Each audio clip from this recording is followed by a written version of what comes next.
Schönen guten Abend in der Alten Schmiede. Ich darf Sie im Namen der Alten Schmiede Kunstverein Wien auf das Herzlichste zu 3 Tagen russischer Literatur, das andere Russland, Literatur in der Zeit des Krieges begrüßen. Zeiten des Krieges, meine Damen und Herren, liebe Autorinnen und Autorengäste, sind keine Zeiten für Festivals. Deswegen haben wir diese diesjährige Literatur im Herbst mehr Seminar-Symposiumsartig angelegt. Ich darf auf das Allerherzlichste begrüßen. I heartfully welcome all our Russian writers guests. We are really happy that you made it all to Vienna.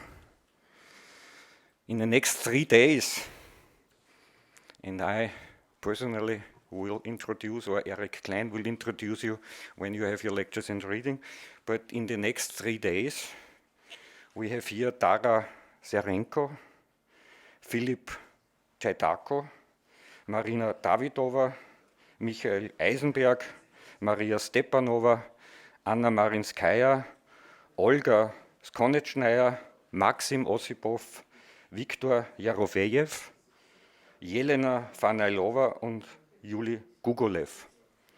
Und auch herzlich willkommen natürlich Kirill Rogov, der dann den Eröffnungsvortrag halten wird, und Alexander Etkind, für den wir hier noch einen Platz freigelassen haben. Er ist am Weg. Ich darf die herzlichsten Grüße der amtsführenden Stadträtin für Kultur und Wissenschaft, Veronika Kaup-Hassler, überbringen. Und ich darf begrüßen Frau Genia Enselberger, die stellvertretend für Sie hier ist. Und sie hat auch einen Autorengast, eine Autorin mitgebracht, die zurzeit in Wien auf einen Writers in Exile, Writers in Residence Aufenthalt ist. Ich begrüße auch, und ich hoffe, ich spreche das jetzt richtig aus, Koholut Charaf aus Syrien.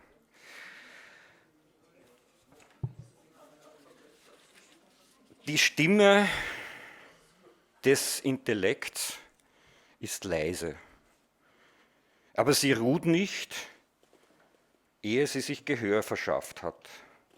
Am Ende, nach unzähligen, oft wiederholten Abweisungen, findet sie es doch, das Gehör. Dies ist einer der wenigen Punkte, in denen man für die Zukunft der Menschheit optimistisch sein darf. Das hat Sigmund Freud 1927 gesagt. Nikolai Eppeli schreibt im Vorwort seines Buches Die unbequeme Vergangenheit: Die Vergangenheit hat keine objektive Realität. Sie wird von der Erinnerung geformt, die nicht objektiv ist und sich leicht über sich selbst täuschen kann. Diese Unbestimmtheit der Vergangenheit prägt wiederum die Gegenwart. Die eingefrorene und unvorhersehbare Geschichte eines Landes mit zwiespältiger Erinnerung wird in der Gegenwart zu einer zwiespältigen Realität. Sie steht im günstigsten Fall dem Vorankommen im Weg und führt schlimmstenfalls in den offenen Konflikt. Viktor Jarofejew hat diese Woche im Standard formuliert, in einem Interview: Wir alle stehen um Russlands Leichnam herum. Seinen großen Roman, Der große Gopnik, wird er hier präsentieren am Sonntag. Ein Abriss der eigenen Lebensgeschichte, nicht nur, sondern auch eine Abrechnung mit Wladimir Putin. Die Literaturkritikerin und Filmemacherin Anna Marinskaya sagt, der Krieg habe aufs Neue ihren Blick auf die Kultur insgesamt und die russische Kultur im Besonderen geschärft. Heute sei deren Neubewertung unumgänglich.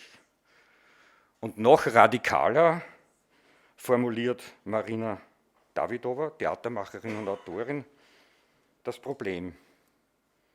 Wenn sich, sagt sie, die russische Kultur als unabhängig vom russischen Staat und dem russischen Territorium versteht, kann sie überleben, unabhängig davon, ob Russland selbst als Staat überlebt.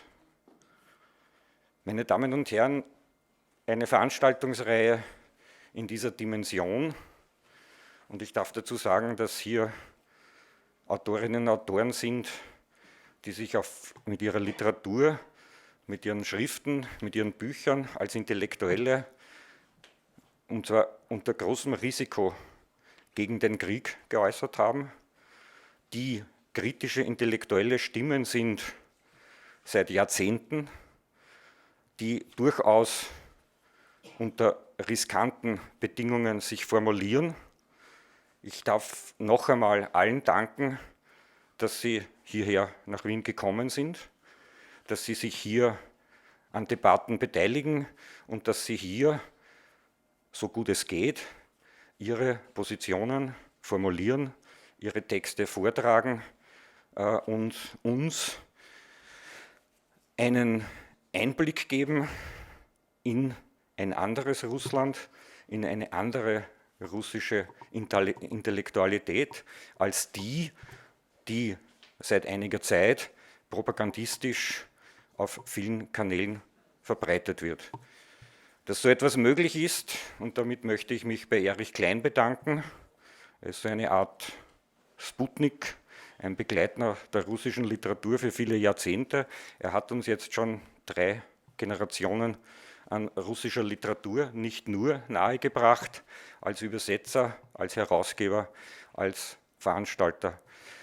Es ist auch seiner Arbeit, seiner langjährigen Tätigkeit zu verdanken, diesen vielen Kontakten, die er über die Jahre aufgebaut hat und das Vertrauen, das viele von Ihnen, Autorinnen, Autoren, Intellektuelle, Professoren, Journalisten, über ihn dann auch in unsere Organisation setzen und auf dieser Stelle das Passiver Erich Klein, er hört es nicht so gerne, aber ich glaube, man muss das einmal sagen.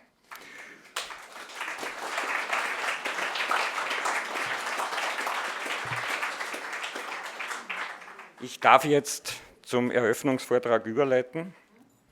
Kirill Rogov, 1966 in Moskau geboren, ein Spezialist für die russische Geistes- und Kulturgeschichte des 18. und 19. Jahrhunderts. Und als Spezialist hat er dann eine Karriere als Journalist begonnen. Das ist nicht so oft, dass Journalisten auch vorher schon spezialisiert waren, aber in diesem Fall ausgezeichnet. Mitbegründer und Chefredakteur des Nachrichten- und Meinungsportals polit.ru, eines der ersten russischen Online-Medien. Seit 2007 Mitglied des führenden Thinktanks Gaida Institute for Economic Policy und Vizepräsident der Liberal Mission Foundation und derzeit Fellow am Institut für die Wissenschaften vom Menschen. Seine Kolumnen erscheinen in vielerlei Medien, Forbes Russia, Novaya Gazeta und so weiter. Publikationen Putins Russia, How It Rose, How It Is Maintained and How It Might End, Russian Voices on Post-Crimea Russia, an Almanac of Counterpoint Essays from 2015 to 2019. Ich darf Sie heartfully ask you to take the floor and ask you for your opening speech. Thank you very much.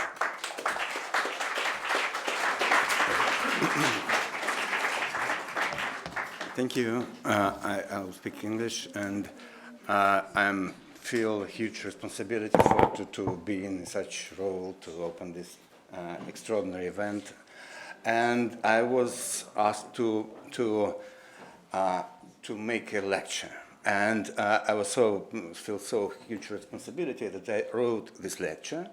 And after I wrote it, I understand that the genre and the rhetoric manner is that I cannot represent it in oral speech. So it's, and I'm sorry, I will be mostly read it. Thank you.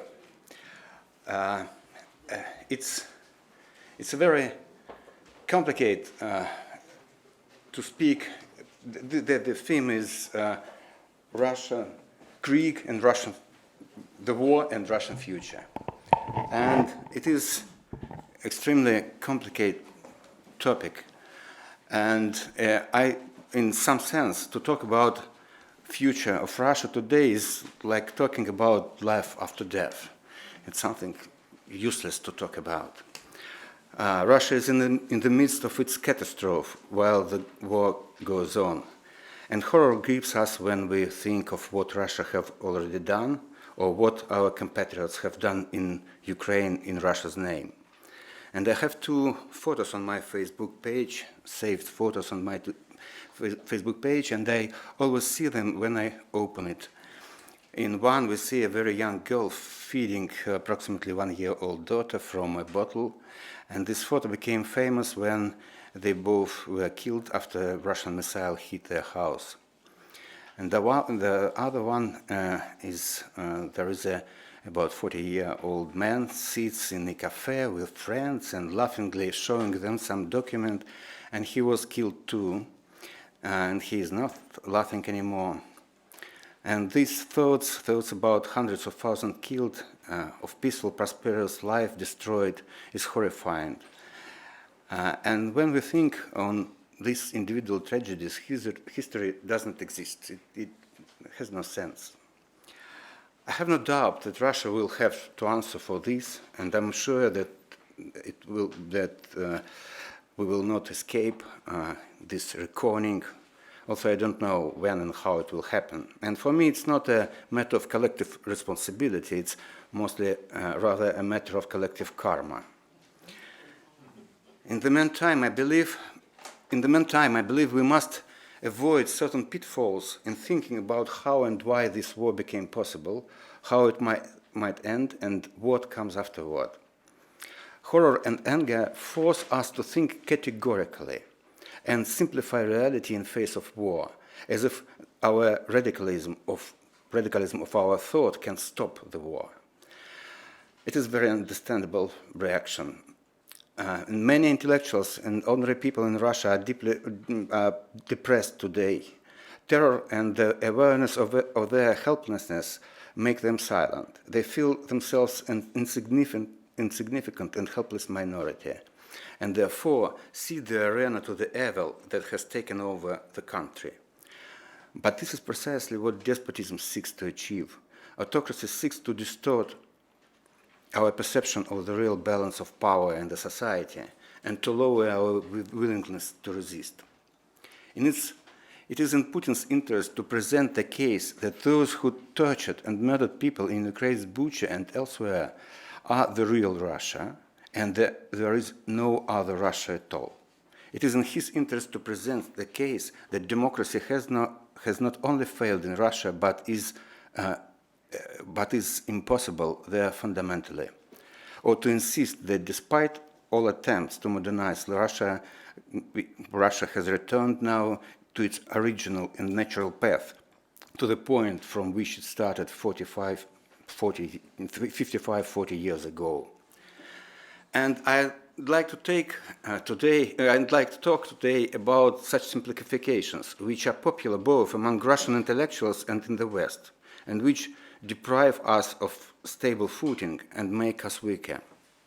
First, Russia is amid its catastrophe today, but Russia is not the only country that has experiencing such catastrophe in its history, nor is it the only country waging an unjust war of conquest. Moreover, for some of the countries that waged such wars in the past, their defeat became a turning point in their history. We all know those examples. And this is an important reason why, for Russian intellectuals, the hope and desire for Ukraine to withstand is a personal feeling, and that is why we feel that Russia's victory in Ukraine is a catastrophe, while the idea of Russia's defeat brings hope and sense of opportunity.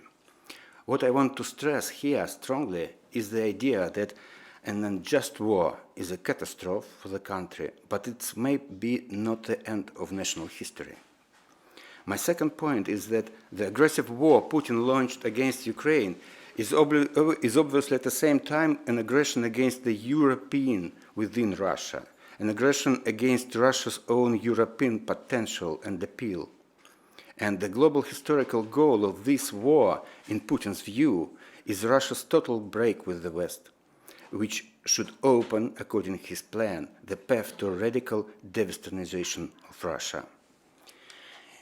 In fact, despite all the complexities, contradictions, and distortions of this process, the 35 years since the collapse of the Soviet Union have been an era of deep and multidimensional modernization for Russia in economic, social, and political sense. Even the last decade, 2010s, when Putin's autocracy was already gaining strength, this period was marked in Russia by creation of powerful independent journalism, a large sector of non-governmental civil organizations, and the emergence of a new political generation, which made itself known for several series of mass protests. And in my view, it is all those political effects of modernization that provoked the current counterattack from ultra-conservative forces in Russia. The full-scale invasion in Ukraine became a tool for mobilization of those revanchist detachments in Russian society.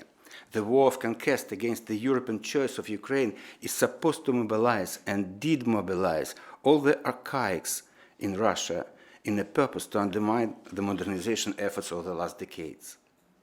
So my third point is that Russia's intensive, though controversial, modernization and westernization starting from the late 1980s instigated an acute internal social contestation and social conflict within Russia. This is a conflict between the modernizing Russia and its new political generation on the one side, and the forces of paternalistic and archaic state nationalism on the other. The kind of acute social conflict is not unique in human history. This kind of acute social conflict is not unique in human history, nor can it serve as evidence that Russia is not suited for democracy. In a sense, this confrontation can be compared to the era in European history when, after the First World War, European empires collapsed and were replaced by young republican regimes in many countries. Over the next 15-20 years, those unstable democracies, including the Austrian and German ones, were overrun by extreme right-wing forces, which then went on to unleash major war in Europe. And let's be honest, did anyone really have reason to be confident even in the late 1940s that democracy in Germany was possible after it had started 2 world wars, and while its only experience in democracy was this 15-year-old Weimar Republic, whose dramatic fall brought about the well-known consequences. In the 1990s, after 70 years of communist freeze, Russia found itself in the first period of its republican history, which, as has been the case in many other places, was at the same time a period of political corruption, a weak state, weak law enforcement, as well as unstable and chaotic party system, and which led to a subsequent rise of nationalist revanchism and popular demand for strong power. The weakness of Russian democracy was exacerbated by the fact that Russia was also flooded with oil and gas revenue. Those revenue led on the one side to the growth of Russian megapolises and the formation of a new political generation within them, and on the other side to the unbridled enrichment of the corrupt elite, which became the organizer and the base of the conservative nationalist revenge. But I would like to expand the scope of this perspective still further. In a historical sense, Russia is a part of Europe's larger periphery, a territory that is not Europe, but that simultaneously for a long time, for centuries, has been closely connected to Europe and has been greatly influenced by it. This periphery is not limited to Russia alone. By the greater European periphery, I mean those countries and regimes and regions where there is an elite that carries a pro-European idea, but where this idea exists in contention, competition, and rivalry with other civilizational influences and social doctrines. The Balkans, Turkey to an extent, Ukraine, Belarus, Russia, and even Transcaucasia can be referred to this zone, the greater European periphery. In fact, if we look back, we find that the border of Europe, the border that defines the area of the European project, has been constantly moving. From Voltaire's perspective, in the mid-18th century, the race of European Enlightenment had only just begun to penetrate German lands. For him, Europe was situated in the triangle between Paris, London, and Amsterdam. In turn, the people of Vienna know very well the famous bon mot of Metternich, who at the beginning of 19th century, 50 years later than Voltaire, said that Asia begins on Landstrasse. What he meant was that moving from the center of Vienna in an easterly direction, one very quickly finds oneself in a space that can hardly be called Europe in that time. Today, the border of Europe has moved far to the east, also traveling in the direction indicated by Metternich. One can still today find more and more signs of the European periphery and clues of the unfinished struggle between the European and non-European or even anti-European. And maybe we see some signs of that in political history of recent months and years in Slovakia, Hungary, and even Poland. But in the next zone, from Russia and Belarus to Transcaucasia, to Turkey and Balkans, the struggle between the European and the anti-European is visible clearly and often takes dramatic and even tragic forms. At the same time, it would be short-sighted and wrong to consider the European aspiration of part of elites and population in this realm are something superficial, inorganic, and accidental.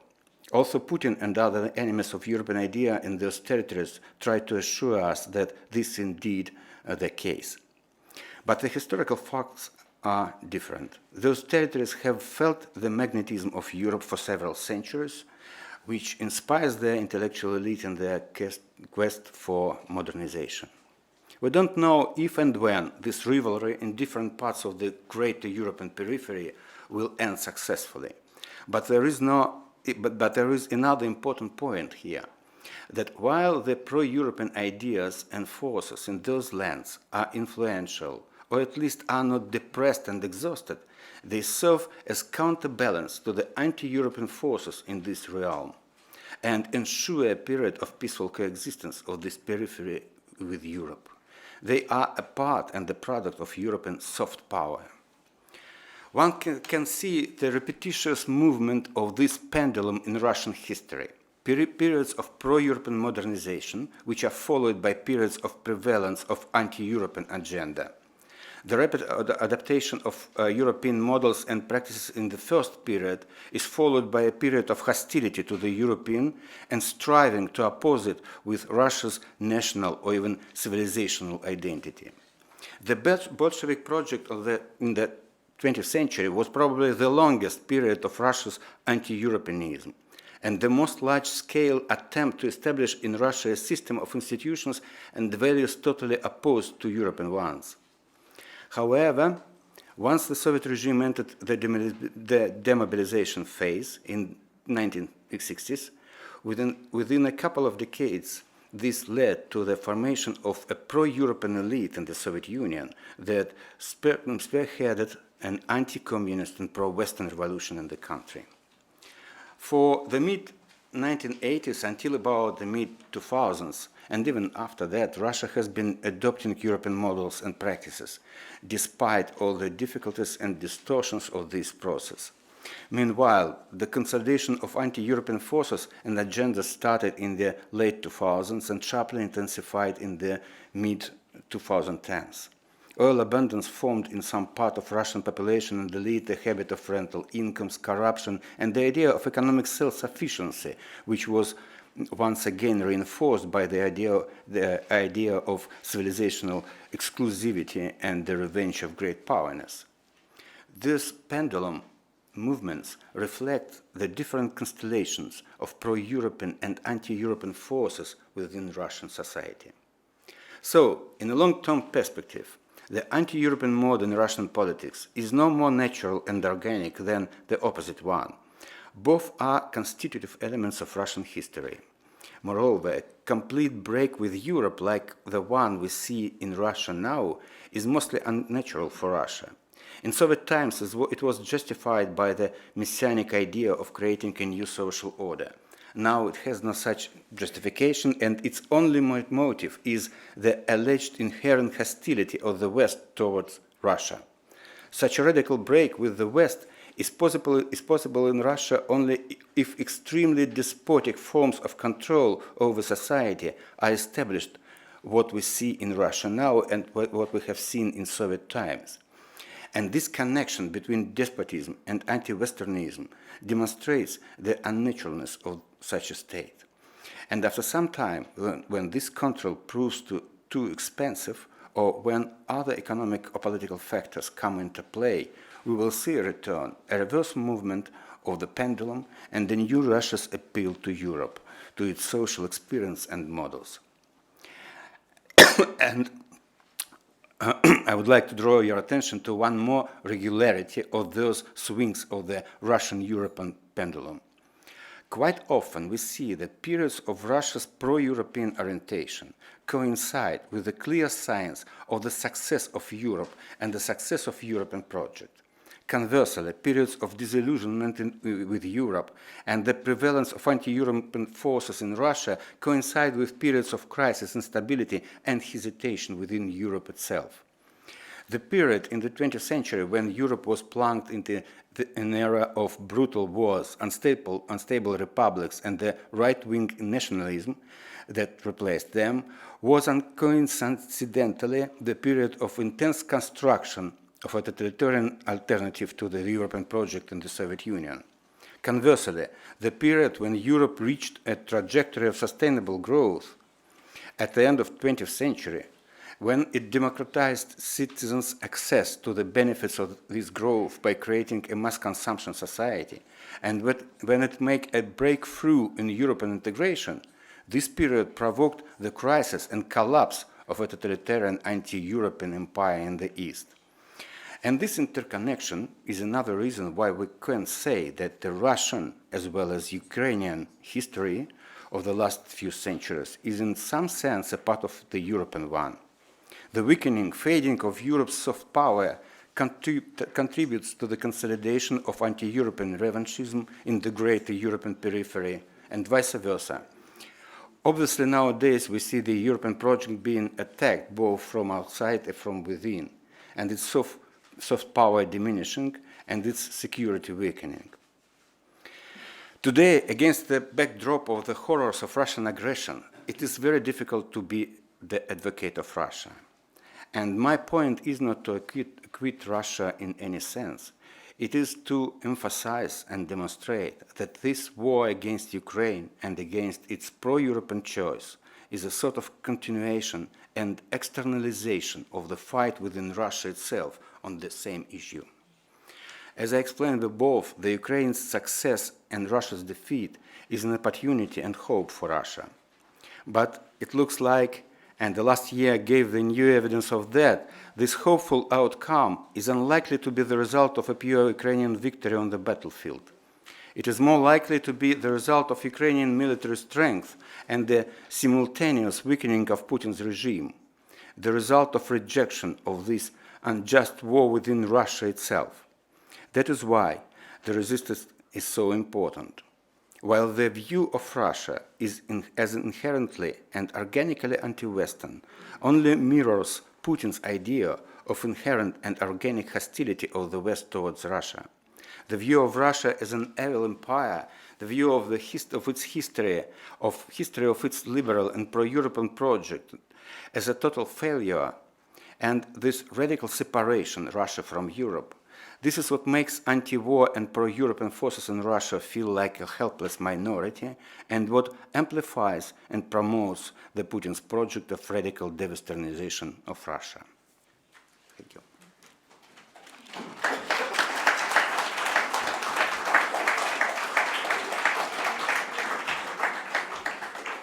Spasiba, Kirill Rogov. Ich muss jetzt entschuldigen, wir hätten jetzt vorgehabt, we wanted to have immediately after your talk Alexander Etkind.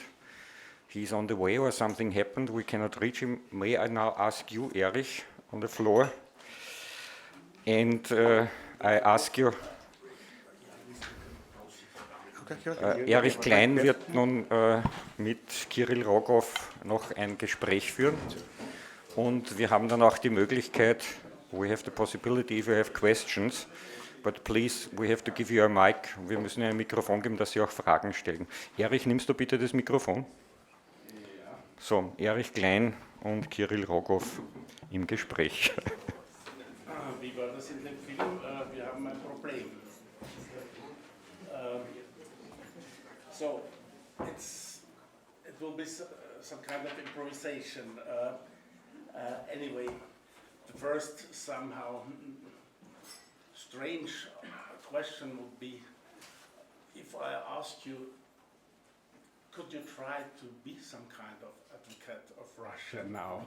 What would be your answer? In one word or in one sentence? Or how much time would you need to be an advocate of Russia at this very specific historical moment and after your speech? Which arguments one could find? We call this whole festival the other Russia. I put it the other way around. Does something like another Russia exist? It is with some kind of reference to former underground literature ideas, but you can find it in any country. In Austria, we always talk about the better Austrian part after the Civil War of 1934. Social Democrats, anyway, they lost. They never developed a culture of defeat, by the way.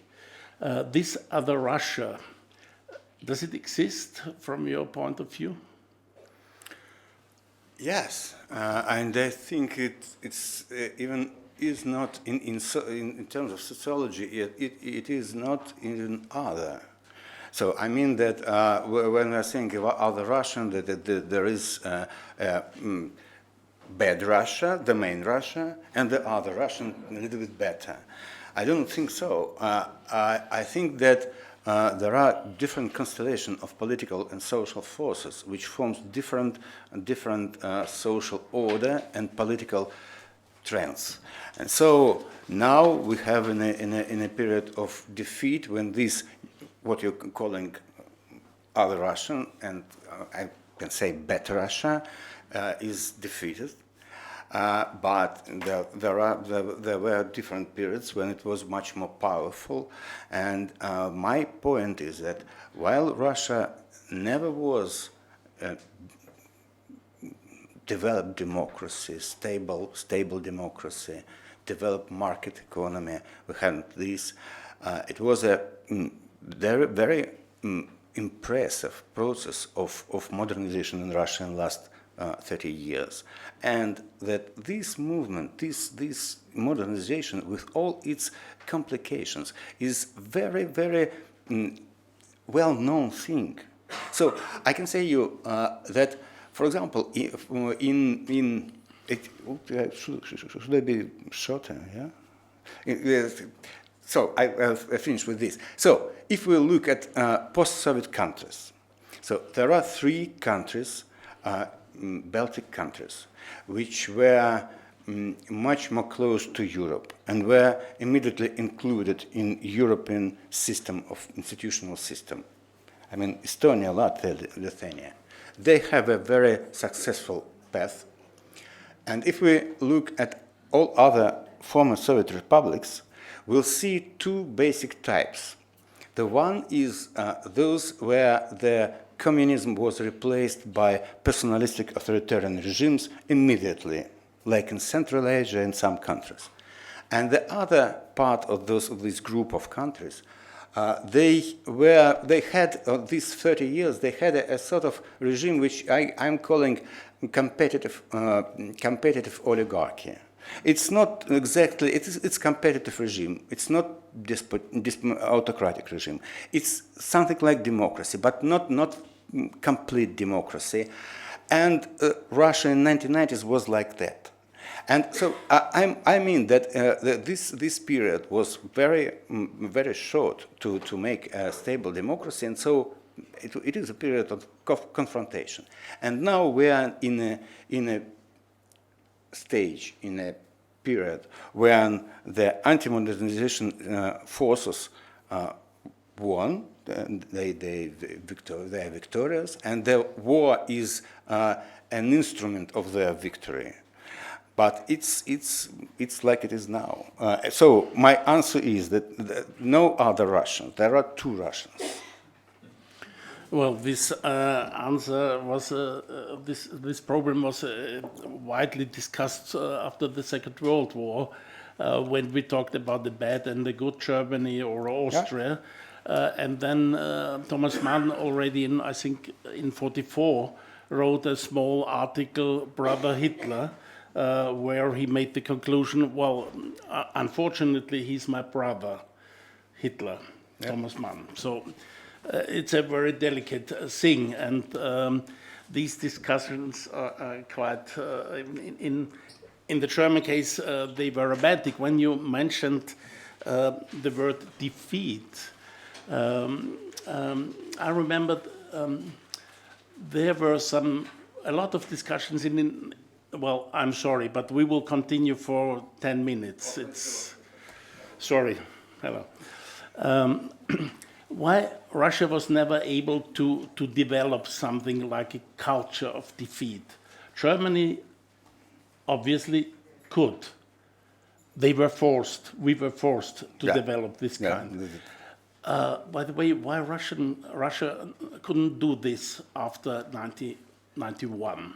Why? It's not true. There was a very big feeling of defeat. There was a de-Stalinization, some de-Stalinization. It was interrupted, but my answer will be that we see that after these catastrophic periods of history, for example, turning back to Germany, not speaking about Austria, so we know very well that in Germany there were two ways of denazification, and so the country needed two ways, and it needed one wave of denazification, and after that it was something like retreat, and after that the second wave. So I think that, of course, Russia needs something like this, and there was no a second wave of de-Stalinization, in my view, that had to happen at the early 2000s or something like that.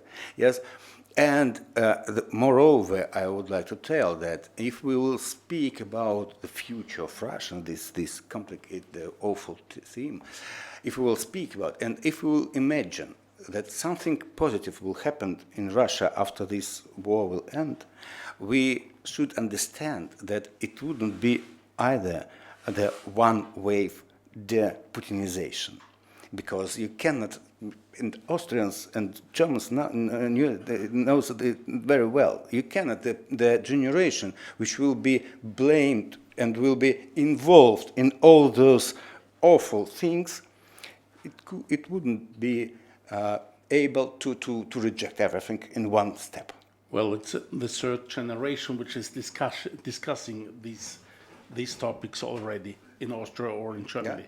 Yeah. A last question, a little bit more detailed and more prepared. We will continue tomorrow with Alexander Etkind and Marina Davidova, and we will turn in some moments to the more cultural part, if I could say so.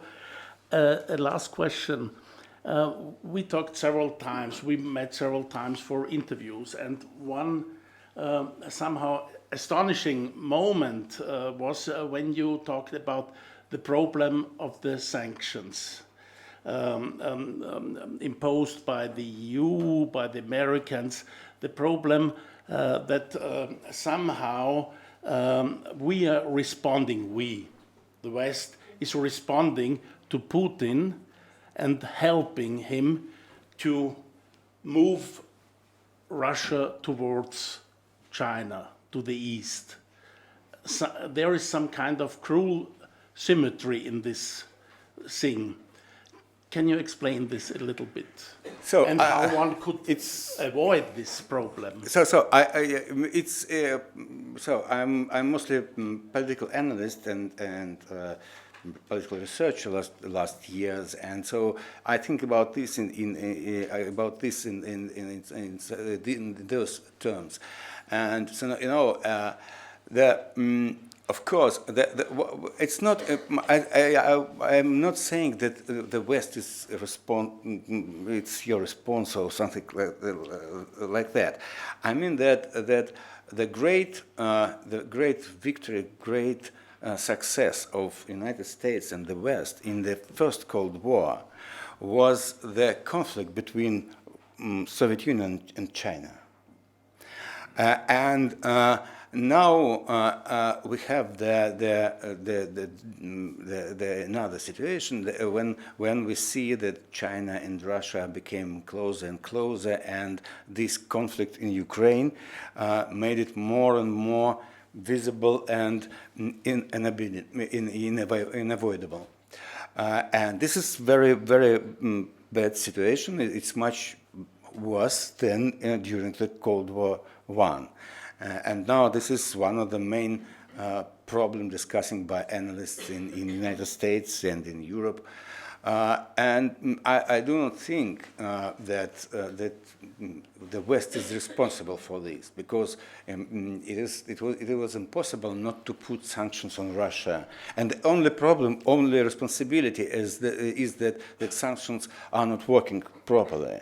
And this is regarded by Global South and by China like the weakness of the West. So this is my view. I'll come back to this point tomorrow. Thank you very much.